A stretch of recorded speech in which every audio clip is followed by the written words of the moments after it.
بسم اللہ الرحمن الرحیم۔ السلام علیکم ناظرین۔ کیا ہو رہا ہے، کیا سے کیا ہو رہا ہے، بلکہ کیا سے کیا ہو چکا ہے۔ میں تو سوچ کے دہل جاتا ہوں کہ کیا سے کیا ہونے والا ہے۔ بہرحال وہ آپ نے چند سالوں پہلے یہ دیکھا ہوگا کہ عمران خان صاحب کے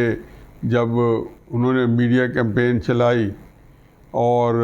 ظاہر ہے کہ اس سے مقابلے میں کچھ میڈیا کیمپین آئی، تو ہمارے جو ادارہ ہے ان کی جو بہت زبردست ایک جو آئی ایس پی آر ہے، تو ایک D G I S P R تھے، میرا خیال ہے یہ میجر جنرل افتخار بابر صاحب تھے، تو انہوں نے کہا تھا کہ یہ 5th جنریشن وار ہمارے خلاف ہو رہی ہے، پاکستان فوج کے خلاف۔ اچھا 5th جنریشن وار کیا ہے؟ 5th جنریشن وار یہ ہے کہ اس میڈیا کے ذریعے اتنا غلیظ گندا جھوٹ پھیلاؤ کہ اس کو سچ لگے، اور اس کے لیے وہ ہتھ کنڈے استعمال کرو، مزاحیہ کلپس بناؤ، بہت سارے تنزیہ میسیج بھیجو، بہت ساری چیزوں کو جھوٹی طریقے سے اس کو توڑ مروڑ کے پیش کرو، تو اور افیکٹولی ایسا کرو کہ ساری طرف چار سو ہر جگہ پھیل جائے۔ تو ان کو کہا یہ 5th جنریشن وار ہے۔ خیر اس بار سیر حاصل بحث تو ہم کرتے ہیں، کیونکہ ایک بات جو آپ نے پہلے بھی سن رکھی ہوگی بڑی دفعہ، کہ جنگ کے اندر جو سچ ہے وہ پہلی کیجویلٹی ہے، یعنی کہ جو پہلی موت ہوتی ہے وہ سچ کی ہوتی ہے۔ تو اس کا مطلب یہ ہوا کہ 5th جنریشن جو وار ہے اس کے اندر 5th جنریشن جھوٹ بولا جا رہا ہے، اور مجھے افسوس یہ ہے کہ 5th جنریشن جھوٹ کا مقابلہ بھی 5th جنریشن جھوٹ سے ہی کیا جا رہا ہے۔ اس پہ میں بات بعد میں کروں گا، مجھے تو بس ایک قرآن کا میرے خیال ہے وہ تو ابھی بھی کہہ دوں کہ اتنی سخت آیات ہیں، پھر نیچرلی جھوٹے پہ اللہ کی لعنت، اور اتنے طریقوں سے کہا گیا ہے کہ ساری چیزوں کی جڑ جو ہے جھوٹ کہا گیا ہے۔ کوئی ذہن میں نہیں آ رہا کہ کسی اس کو پورے طرح اس کا کیا اس کا وہ ہے، لیکن کم و بیش مفہوم یہ ہے کہ کسی بندے کے منافق ہونے کے لیے رسول اللہ صلی اللہ علیہ وسلم کی بہت ہی ایک مستند حدیث ہے کہ کسی بندے کے منافق ہونے کے لیے اتنا ہی کافی ہے کہ سنی بات جو ہے وہ عام کر دے، پھیلا دے۔ ہم تو خیر سارا دن کام ہی کرتے ہیں، میرے پہ بیتتی رہتی ہے، اس سے میں جو ہے اس کا پہلا وکٹم بھی ہوں اور پھر دیکھتے بھی رہتا ہوں۔ اس سے پہلے کہ اس بات کو آگے چلاؤں، ایک اور مزاحیہ پروگرام ہو چکا ہے۔ صدر عارف علوی صاحب خواب خرگوش یا جاگے ہیں، ان کو یہ پتہ چلا ہے کہ سیکرٹ ایکٹ کا جو بل ہے جو نیشنل اسمبلی اور سینٹ نے اپروو کر کے ان کو بھیجا تھا، اور جو آج سے تقریباً کم و بیش اس واقعے کو کوئی 60 گھنٹے سے قریب ہونے والے ہیں، آج انہوں نے ٹویٹ کی کہ مجھے اللہ کو حاضر ناظر جانی کہتا ہوں کہ مجھے پتہ ہی نہیں چلا کہ میرے پوچھے بغیر اس سٹاف نے آگے بھیج دیا، اور یہ بل جو ہے وہ نافذ ہو گیا اور میں نے اس میں دستخط نہیں کیے۔ اس کے ساتھ کئی تعویلیں۔ پہلی بات تو یہ ہے کہ یہ بل میرا خیال ہے پرسوں آیا، جمعے کو آیا ہے یا جمعرات کے دن آیا ہے، مجھے یہ یاد نہیں، لیکن ڈیفینیٹلی جمعے کو ٹی وی کے اوپر سیر حاصل رات کو بحث اس پہ ہوئی، ہر طریقے سے ہر چینل پہ، ہر پروگرام میں، ہم نے اپنے پروگرام جیو میں کیا، اس کے اوپر گفتگو ہوئی۔ اب اس میں ہوا کار پورے ملک میں بچی ہوئی ہے، مجھے اس میں کچھ بھی ایڈ نہیں کرنا، کیا بنتا ہے کیا نہیں بنتا، کیا سچ ہے کیا جھوٹ ہے، لیکن مجھے عارف علوی صاحب سے اتنا کہنا ہے کہ اگر آپ کی ناک کے نیچے اور آپ یہ کچھ کر رہے ہیں، پہلی تو بات یہ میں سمجھتا ہوں غلط بیانی سے کام لے رہے ہیں، بالکل وہ کسی ہر اہم ایشو کے اوپر، ہر کرٹیکل ایشو کے اوپر ان کی سپورٹ ہمیشہ ہی اسٹیبلشمنٹ کے ساتھ رہی ہے، اور عمران خان صاحب کے قریبی حلقوں نے مجھے بتایا ہے کہ وہ ایک عرصے سے ان پہ اعتماد کھو بیٹھے ہیں۔ ایک عرصے سے عمران خان صاحب کا یہ خیال ہے کہ عارف علوی صاحب جو ہے ان کی اسٹیبلشمنٹ کے ساتھ تعلقات جو ہیں وہ، یا ان کا اسٹیبلشمنٹ کے ساتھ ایک اچھی سنگن ہو گئی ہے۔ چنانچہ جب جناب باجوہ کے ذریعے دوبارہ اقتدار میں آنا چاہتے تھے یا وہ ہر صورت پہ آنا چاہتے تھے، تو زیادہ ان کا توجہ تھی کہ میرے کیسز، میری کرپشن، میرے گھر کے اوپر جو بیگم صاحبہ کے اوپر الزامات ہیں، جو باقی لوگوں پہ ارد گرد لگ رہے ہیں، ان کا کوئی نہ کوئی جو ہے ازالہ کیا جا سکے، سدباب کیا جا سکے۔ تو عارف علوی صاحب تب بھی عمران خان صاحب جو ہیں وہ تھوڑے ہل گئے تھے، لیکن اصل ہلے تھے جب انہوں نے جناب آصف منیر صاحب کی as A army chief appointment کھیلنا تھا اس نوٹیفیکیشن کے اوپر، جو ان کے مطابق اگر وہ آصف منیر صاحب کے بارے میں آتا۔ خیر حقائق نے اپنا پلڑا کھایا، الٹی ہو گئی، سب تدبیریں، کچھ نہ دوا نے کام کیا، تو یہ سارا کچھ الٹ پلٹ ہو گیا. لیکن عمران خان صاحب کا عارف علوی صاحب کے اوپر جو اعتماد ہے وہ ہل گیا. لیکن آج کے واقعے کے بعد اب ان کے بارے میں طے کرنا ہوگا کہ آیا انہوں نے یہ کیا ہے تو وہ اسٹینڈ لیں. اگر کوئی ایسی چیز ہوئی ہے تو وہ سارے نوٹیفیکیشن جو ہے ان کے سائن چاہیے, وہ اس کے بارے میں بتائیں کہ یہ نل اینڈ وائڈ ہے, اور اس کے بارے ایک اسٹینڈ لے لیں, پتہ چل جائے گا کدھر کھڑے ہیں,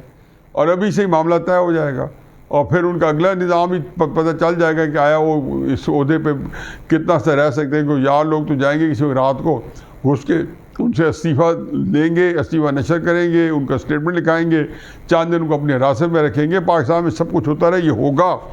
کہ اگر عارف علوی صاحب نے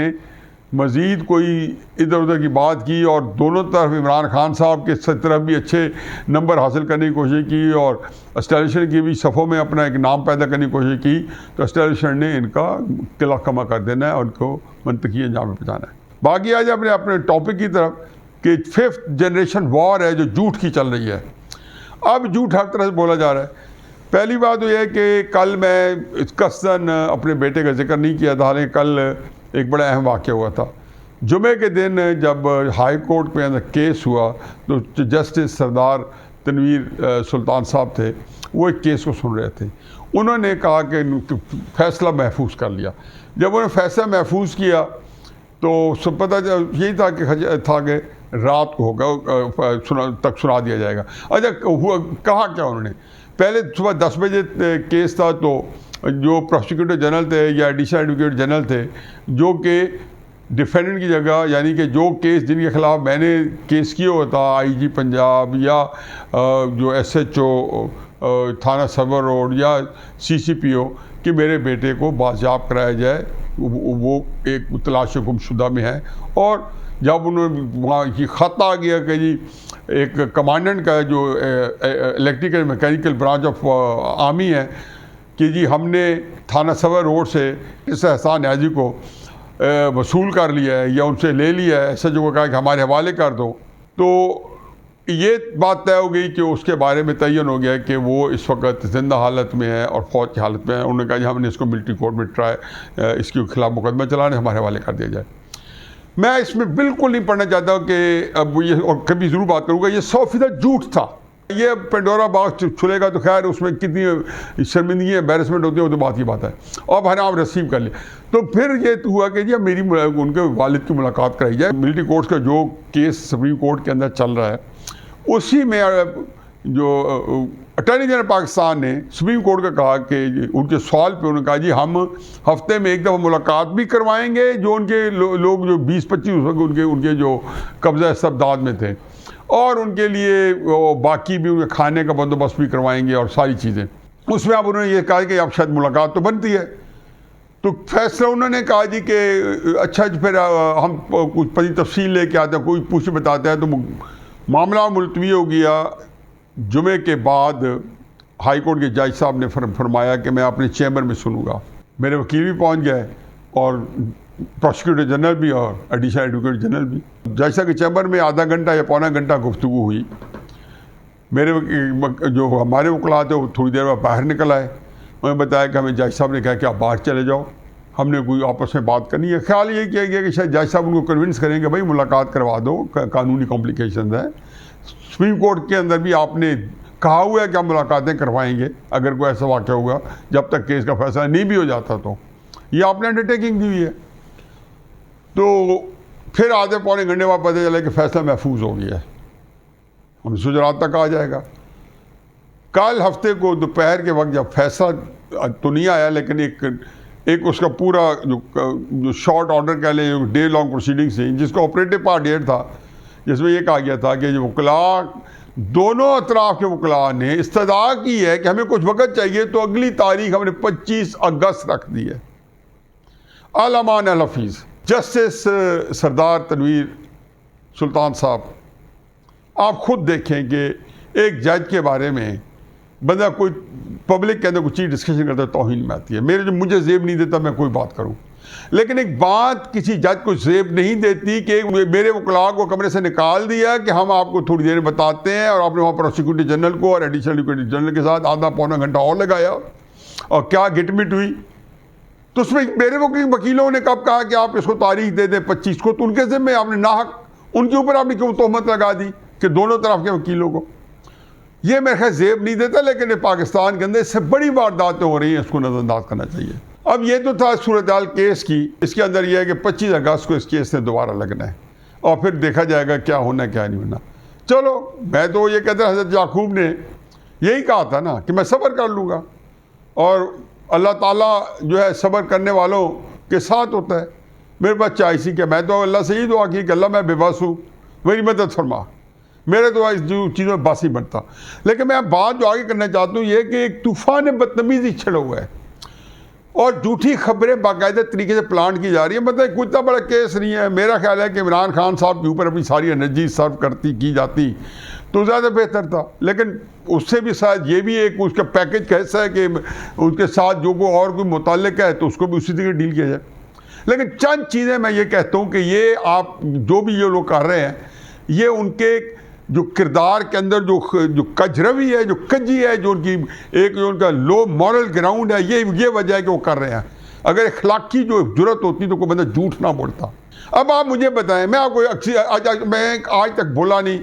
کھل کے بتا دوں کہ حسان کا قصور کیا ہے، کیونکہ میں وہ یہ باتیں دہرانا نہیں چاہتا ہوں، کیونکہ میں اس کی ان باتوں کی مذمت کرتا ہوں جو اس نے کی ہیں۔ اس کا قصور یہ ہے کہ یہ تحریک انصاف نے جب عمران خان صاحب کی تاریخ کو سنا تو لبرٹی کے اوپر جلسے کے لیے سارے نکل پڑے۔ وہاں پہ کن لوگوں نے اکسایا ان کا سب کا پتہ ہے، ساروں کی تحقیق ہونی چاہیے اور سب کے بعد کون لے کے گئے۔ یہ ابھی یہ کوئی ہائی کورٹ سے اپنا جلوس لے کے حسان خان نیازی اور ان کے سارے وکیل لوگ، یہ وکیل جتنے ہیں، یہ لے کے لبرٹی کے جا رہے تھے، تو جب جیل روڈ سے لبرٹی تک مڑنے لگے یہ پیدل آ رہے تھے، پتہ چلا کہ لبرٹی کے لوگ جو ہیں وہاں سے کوئی 8-10 بندے ہیں، انہوں نے کہا جی کور کمانڈر کے گھر کی طرف چلیں، کور کمانڈر کینٹ کی طرف چلیں۔ تو جلوس کا جوش و خروش ہوتا، ان کو پتہ چلا، ان کو کہا کہ وہ لوگ کور کمانڈر کی طرف چلے گئے۔ جب تک یہ حسان خان صاحب کا جلوس پہنچا ہے کور کمانڈر کے گھر کے باہر، جو کچھ ستیہ ناش ہونا تھا، جو بربادی، آگ لگانی، لوگوں کو اندر گھسنا، یہ سارے پہنچ چکے تھے۔ بلکہ اس کے بعد جو فساد کے بعد والی صورتحال تھی وہ ایک تھی، یہ وہاں پہ رکے تو ایک گاڑی کے اوپر، جس کے میرا خیال ہے کہتے ہیں کہ جسمی راشد صاحب کی گاڑی تھی، یہ اس پہ چڑھ کے وہاں پہ جو بھی 2-2.5 ہزار بقول گورنمنٹ کے کہ وہاں پہ 2,500-3 ہزار بندہ اکٹھا تھا وہاں پہ، وہاں سے تقریر کی۔ اس تقریر کے اندر بھی کوئی ایکسائٹمنٹ ہے، کوئی وائرل تقریر ہے، 15 16 18 منٹ کی تقریر ہے۔ اب وہ تقریر کر رہے تو کوئی بندہ ایک پتلون لے کے، جس کا جو شاید رنگ خاکی بھی نہ ہو، اگر اسے دیکھا جائے اس کا فرنزک کریں تو شاید رنگ اس کا آف وائٹ ہو، لیکن مجھے اسے کوئی غرض نہیں ہے، چونکہ سمبولک ہوتا ہے اور اس کو اسی لیے لہرایا گیا کہ یہ کہا جا سکے کہ ہم نے کسی جو ہے ہم نے ایک وردی کی توہین کریں۔ وہ اوپر لے کے انتہائی قابل مذمت، اور میں اس سے زیادہ کیا کہہ سکتا ہوں، اور میں کسی پریش میں نہیں کہہ سکتا ہوں کہ میں نے آج تک نہ الفاظ سمائے، نہ مجھے کسی کو کچھ لینا ہوتا ہے ان باتوں کے اوپر۔ چنانچہ انہوں نے وہ ایک پتلون جو ہے ہوا میں لڑائی گئی۔ اب یہاں حسان خان کھڑا ہے، یہ پتلون پیچھے سے آتی ہے اوپر، تقریر میں اس کو بتایا جاتا ہے کہ پیچھے پینٹ ہے، اب اسی تقریر میں وہ دیکھتا ہے، اور میں کہتا ہوں کہ اللہ کا لاکھ شکر، اس سے زیادہ بھی کچھ کہہ سکتا تھا، کیونکہ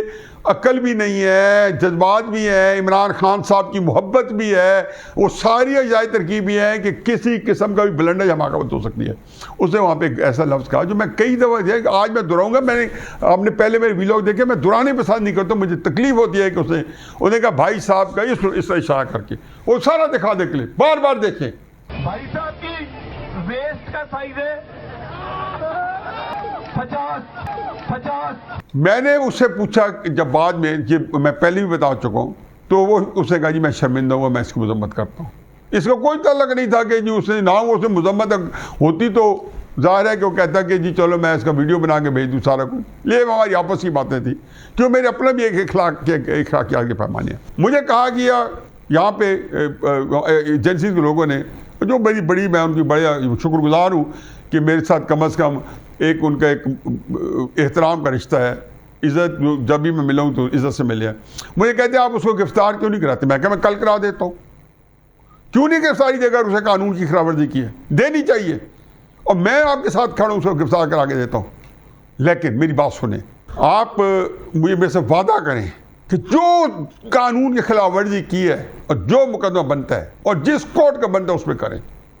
فوجی کوڈ کا بنتا ہے. میں تو فوجی کوڈ کے ویسے ہی خلاف ہوں. میڈیا کے اندر ایک بندہ ان کی حمایت کر جائے تو کہیں حفیظ اللہ نیازی نے کیوں نہیں کی. لیگل فرٹرنٹی میں ایک بندہ ان کی حمایت کرتا ہے, بلکہ یہ جب چلائیں گے عمران خان صاحب کے شخصیت کو چار لگ جائیں گے. یہ اس نے کوئی معاشرے کے اندر کوئی مقبولیت نہیں دینی. یہ صرف ایک تھوڑا سا اپنا غصہ شاید ان کا ٹھنڈ ہو جائے کہ ہم اس سے کچھ شاید بہت بڑا غصہ کر لیں. تو میں نے کہا جی کہ آپ جو ہے آپ مقدمہ کریں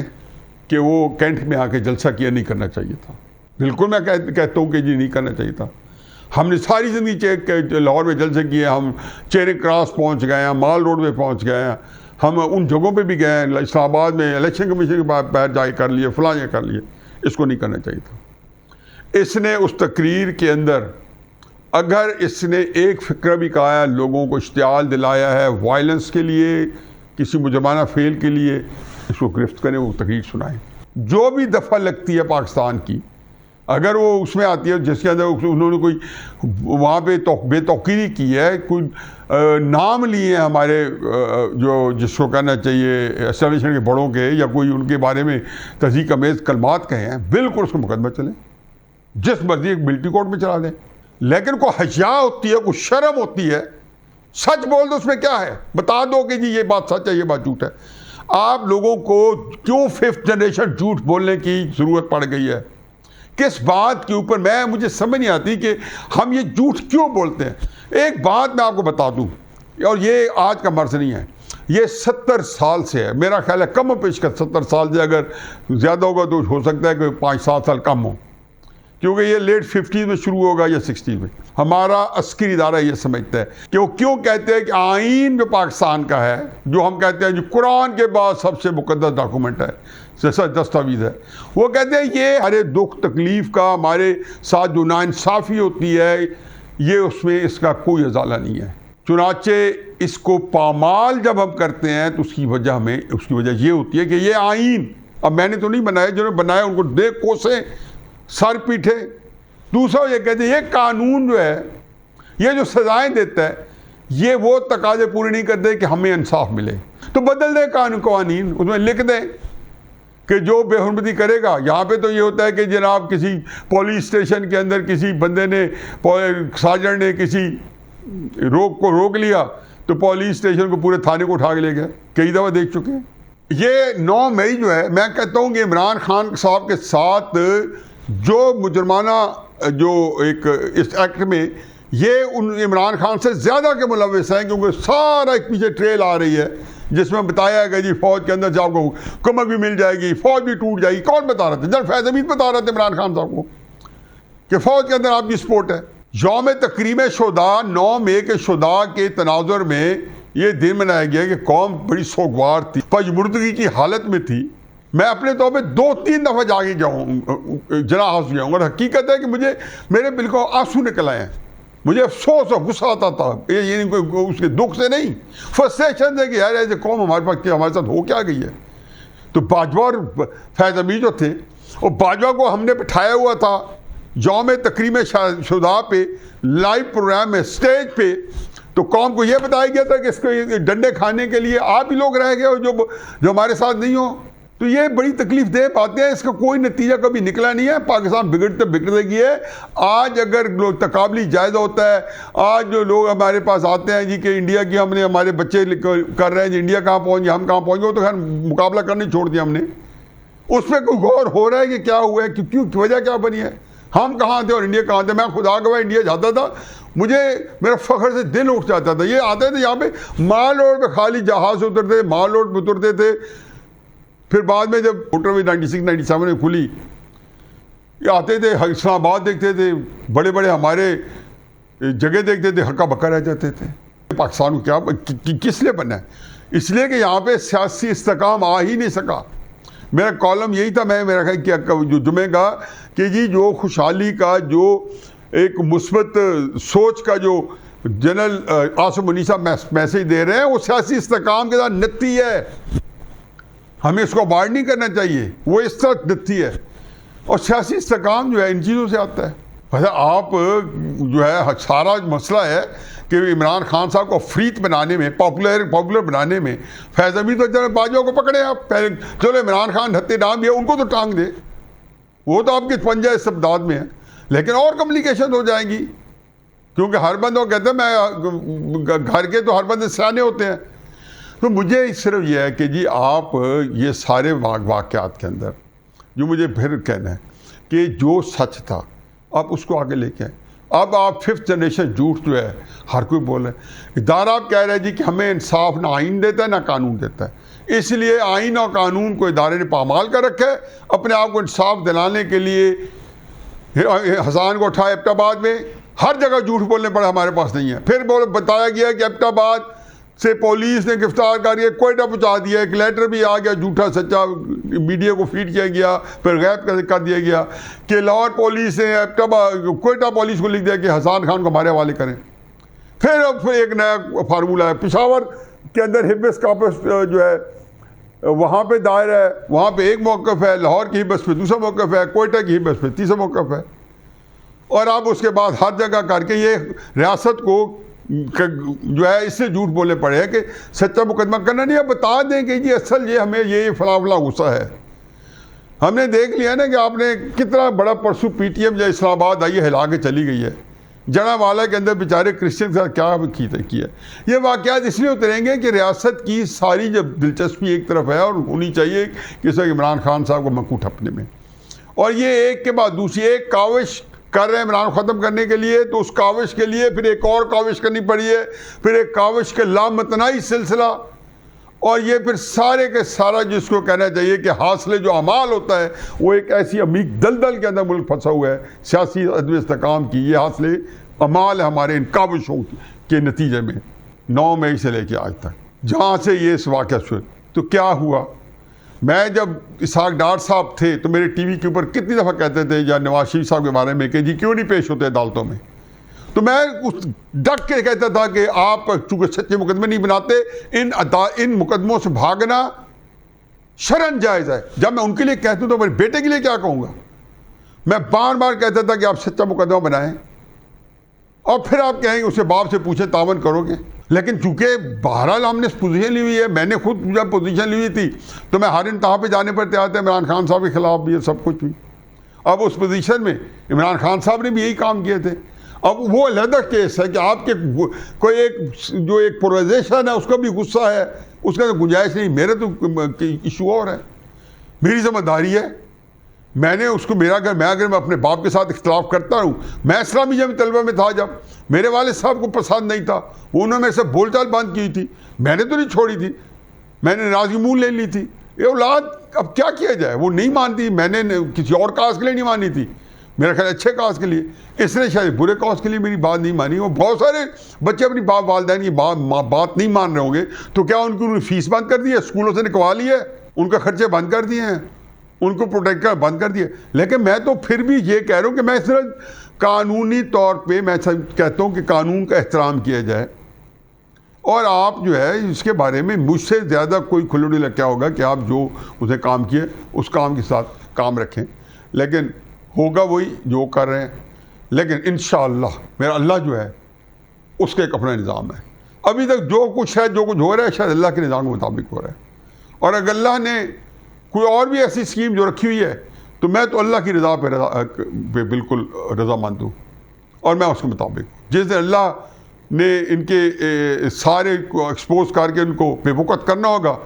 اور میرے بیٹے کو جو ہے وہاں سے رہائی دلانی ہوگی ایسے لوگوں کے اوچھے ہتھ کنڈوں سے، تو انشاءاللہ مل جائے گی، اور نہیں دلانی ہوگی تو بیچارے عافیہ صدیقی بھی تو پڑی ہے نا 86 سال کے لیے، اور کیا کیا ذہنی جسمانی اذیت برداشت کیا، کہ کسی کی بیٹی تھی نا ماں بلک بلک کے مر گئی، تو نہیں ہوتا، پھر اللہ کا نظام ہے، پھر کچھ حساب کتاب اللہ نے اگلے جہان میں بھی کرنے ہیں، کوئی مسئلہ نہیں ہے۔ وما علینا الا البلاغ۔